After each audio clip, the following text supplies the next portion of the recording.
Hey everybody, we're standing in a gorgeous custom home in Oakville. We're gonna show you the process of building your own custom home. You're gonna learn all about it. Let's go check it out.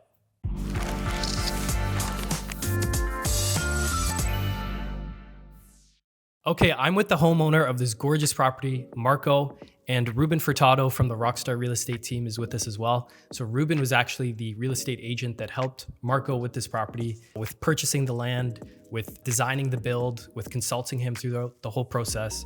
This gorgeous custom home. So Marco, what's the kind of overall story behind this project? Why did you decide to buy a lot in Oakville and build on it? Was this your plan from the beginning, or did you have alternative plans at first? So, the plan evolved over time. I think every time you do something like this, you're never going to start with something that goes from A to B in a straight line. The origination of this story was my wife and I decided that we would like to buy a piece of land and build on it. And what we were thinking originally was buying something in the Burlington area close to where there's a lot of homes, but we were looking at something that had a bit of acreage. We thought it'd be a good investment. We could build a nice home, have some property. Kids could ride maybe motorcycles on that land, and then 20 years from now we'd be able to really take advantage of selling that house. Well, we called Mr. Furtado here because he'd helped us in the past, and he said sure, he'd be happy to help us out. But he threw out the idea of, hey, there's a piece of land in Southeast I'd really like you to come take a look at. And that was this property. And Ruben had identified it. It was a piece of property that had been sitting on the market for a little while that a lot of folks just ignored. The property was overgrown. The house was quite old. A lot of people, I think, and Ruben will be able to comment on this after, but a lot of people, I think, in Southeast Oakville are looking for standard pieces of land, 100 by 150, rectangular, easier to envision how you would build on that property. Anyways, kind of to take you more quickly through it, we ended up looking at this piece of property. And one of the most important things, though, that Ruben mentioned to us, where this property would be beneficial over that, they're two completely different types of property. But the one thing that Ruben mentioned was, if you want to sell that land or that property in Burlington, it could be more difficult. Whereas the demand in an area like this will always be high. So if you need to liquidate, your opportunity to liquidate in this area to sell would be many folds easier. And as it all turned out, we sold this house fairly recently in a down market, and exactly what Ruben had portrayed to us came true. We're one of the top sales in this area in a very difficult market. We had a lot of showings. This house ended up garnering a lot of attention for a multitude of reasons. I think that Ruben was very instrumental in the strategy behind the house, the design of the house, working with our architect and along with my wife. I mean, I'm just a narrator here. I probably had the least amount to do with the build of this house, the design of this house, and everything. But I guess whatever. I'm the lucky guy and the good-looking one. So. Okay, so Ruben, what are your thoughts on this overall project? It's kind of wrapped up. So you helped from purchasing the property. Was there an existing home on this lot before? Yeah, there was. It was a much smaller house than dated house, as Marco mentioned. I think when they originally approached me, I was excited about the opportunity to work with them. I knew that they had the ability to execute. I saw where they were living already and some of the renos and additions that they did in the backyard. But when they mentioned that they were looking to do it more in a rural area and having acreage, it's something that I consider doing myself. The only reason why I hadn't done it in the past is if I'm going to make a huge investment like this, I want to make sure that that investment is something that is secure and protected. So the issue with going out in more of a rural area and building on acreages is that there's a lot less activity. There's a lot less people that are doing that. And as a result of that, you see less product hitting the market. So and there's a couple of reasons for it. Number one is that a lot of times that land is inherited. So the house that'll be on there is a house that's underdeveloped for that lot. And then if it's somebody that is actually buying with the intentions of building, and they're buying, let's say they're on like 9 or 10 acres, and they're going to invest quite a bit of money in building like a 6 or 10,000 square foot home, those homes typically stay within that family and are passed on generations. So by the time they're sold, they're very, very dated, and they're only selling at land value. So there's not these same precedents that you would see in an area here like Southeast Oakville, which is really driven by proximity to like basically downtown Oakville, where it's all the boutiques, the shops, the restaurants, the schools in this neighborhood.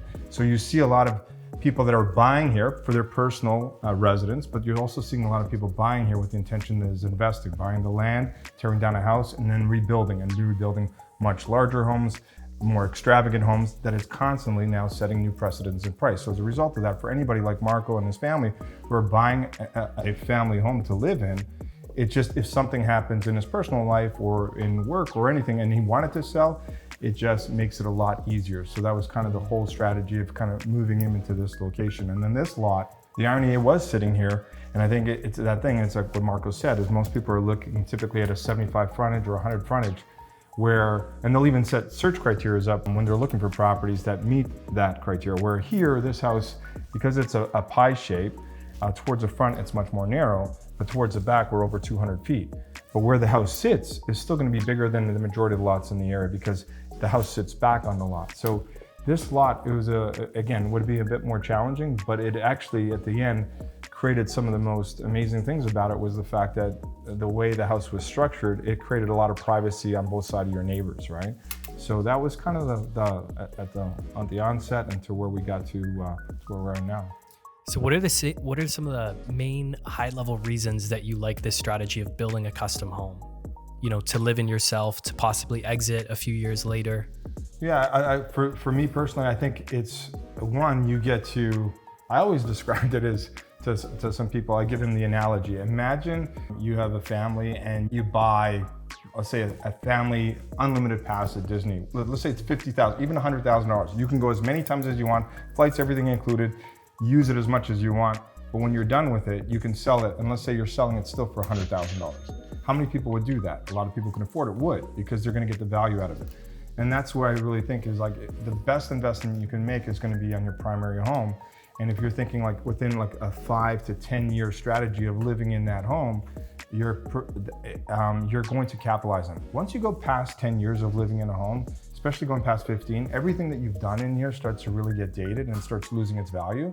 So I kind of tell people that as well too, is like if you're thinking that this is your forever home, maybe it's not the right thing to build a custom home. Maybe it is looking at an already existing resale property, right?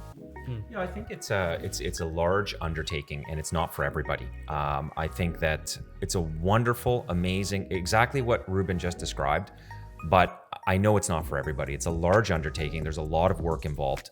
Hundreds and hundreds of hours of work. But if it's something that you feel passionate about, which my wife and myself have felt very strongly about this, and we love this process. It was a lot of fun for us. We took a lot of pride in bringing this house from scratch to where it's at, and we enjoyed this house. We've had a lot of great memories here. The children, I think, have had a great experience here. It's been a point of pride for us, and it's worked out so well that we're going to do it again. Okay, so we're sitting here in this awesome, cool cabana room that, has this great view of the backyard. Now, with custom homes in general, Ruben, if you're going to give somebody advice on what to do if they're building a custom home, what are some of the things that you would suggest to make building the custom home easier and also make the property more marketable? Yeah, really good question. I think one of the first things is really understanding what you need versus what you want.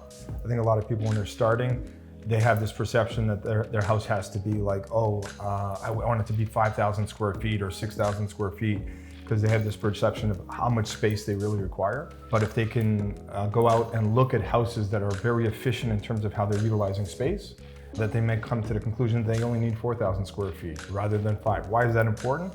At the end of the day, if you're working with a certain budget, now you have more money to spend towards certain features that you want to do rather than just kind of wasting it on extra space that you don't necessarily need. And that's going to reduce a lot of the stress while you're building. But at the same time, you don't want to underbuild for that area and that lot that you're purchasing. So you've got to really then make sure that you're buying the right lot. So it's a combination of buying the right property that you're actually going to be developing on, building the right house. And then I think after that is really start implementing features that are going to differentiate the home, that in the event that you do need to sell the house for whatever reason, that the house is very marketable. And you do that by differentiating. Like for example, this house here, one of the things that's really unique about it is you do have this cabana, but it's a 4-season cabana. Most cabanas are going to be in the rear yard. You have to leave the privacy and the comfort of your home to get to it, so you don't really use it in the winter. Where this cabana here, you have these lift and slide doors where basically all the glass opens up, and then this becomes a complete outdoor space. So whether you're exiting the pool and you wanted to use the washroom, everything is located right here. Everything from fridges to basically dishwashers. So it becomes really, really functional. Some of the other differentiators on this house too is even the way the basement was done. It really is a nice entertaining space where they have a lounge area and a rec room, but that area actually closes down where there's a large pocket door. You close that area and then that area is completely isolated so sound's not traveling upstairs through the open staircase. I would definitely say that it's those things. So right lot, right design, have key differentiators. And then making sure that you have a realistic budget, right? Because that's the other thing too. You can get really stressed out if you budget way too low and then all of a sudden every decision you're making is going to stress you out. And then it's having the right team. It's making sure that you're working with the right architects, the right builder. They have the ability to execute because you're going to run into a lot of problems, and it's having those people that have the experience to solve those problems and make it easier for the homeowner. How do you recommend finding those area experts, whether it's the realtor, whether it's the designer, the architect, the builder? How would you actually go about and find those contacts depending on whatever area you're in? Yeah, I think one is through networking. Look at some of the properties that are out there that are well executed, that obviously catch your attention and then actually going through those properties and then asking the questions like who did this, like who actually did the build, who was involved in. You'll find a lot of times it's the homeowner that's very much involved. Like Adriana in this particular house, like she was very clear on what she wanted, and everything from picking out like whether it be tiles, the millwork colors. So you'll have some homeowners that will have a lot of experience and very involved, and then you have others who really don't want to be involved and shouldn't be involved, and they'll work with interior designers. So I think it is doing your due diligence, but it's through networking and then really, interviewing a bunch of people, then create a short list and then being comfortable that those people come highly recommended as well too. Okay. So Marco, you've gone through the process, you built your custom home, you've sold the home, and now you're going to do it again. So you're obviously interested in repeating this. What are some of the pros and cons of actually going through this process? I know you said it was a lot of fun and stuff, but I'm sure it also came with stress. Can you just speak to the actual, what it was like going through this? Yeah, I would say that the pros are fairly obvious. It's living in a beautiful home. It's having a lot of things here that you can enjoy and you can use with your family and your friends. But the cons are the level of work. It's a gigantic undertaking, and I don't think it should be taken lightly by people. I think even if you have a designer, you have to be able to make decisions and you have to be able to be clear in what your vision is. And through that process, there's going to be a lot of peaks and valleys. As Ruben said, there's always surprises that come up. And if you are somebody who is not looking to take on any additional stress, if you're not looking to take on any additional work, this is not for you. This is a large undertaking. It's a big project. I'm very, very fortunate that my wife, is formerly a project manager with IBM, and she was able to manage this entire project, from A to Z. And I was, just lucky enough to be along for the ride. It's a big undertaking. There's a lot of work, but at the end of it, it's an amazing end goal. But there are people who I don't think that are cut out for this. And I think that if everybody was cut out for this, it would be easy. But it's not. It's a lot of work, but it's worth it. But you've just got to be ready to put in that work. Okay, so thank you, Marco, for letting us tour your beautiful property. It's like living in a work of art. It's really cool. So thank you for your time. Now, Ruben, if somebody is looking to do this type of custom home build somewhere in Ontario, is this the type of thing that you could help consult on or help them with? Yeah, absolutely. We work with a number of clients, either at a very kind of a strategic kind of tactical level. We come in and just help provide some advice, or we can work with them finding the property to basically helping them work on the designs and bringing in the teams with builders that they can interview. So yeah, if they want to reach out to us, they can reach out to us through our socials. We're both on Instagram and YouTube, it's at the Furtado Group. Okay, is that the best way to reach out? Yeah, through Instagram? Yeah, just send you a DM? Sure. Okay, awesome. Thanks, guys. Appreciate both of your time, eh? Thanks so much.